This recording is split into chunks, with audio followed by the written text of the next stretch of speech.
सांगली जिल्ह्यातील आष्टा शहरात जादूटोण्याचा प्रकार समोर आलेला आहे। आष्टीजवळील शेतातील झाडावर लिंबू, काळी बाहुली, दोरा, टाचण्या टोचल्या असल्याचं आढळून आलं। या घटनेची दखल घेऊन प्रशासनानं लवकरात लवकर कारवाई करावी अशी मागणी नागरिक करतायत।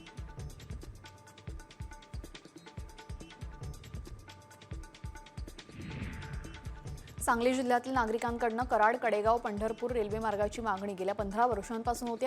आतापर्यंत फक्त आश्वासनं दिली जात आहेत आणि या मागणीची केंद्रीय रेल्वे मंत्रालयानं तात्काळ दखल घेत रेल्वे मार्गाची मागणी पूर्ण करावी अशी मागणी नागरिकांनी केलेली आहे। पुरातील तरुणांनी नवीन पेठ या मुख्य बाजारपेठेत आंदोलन केलेले। यावेळेस तरुणांनी हिंदूंकडूनच खरेदी करावी अशा आशयाचा फलक झळकावण्यात आलेला आहे।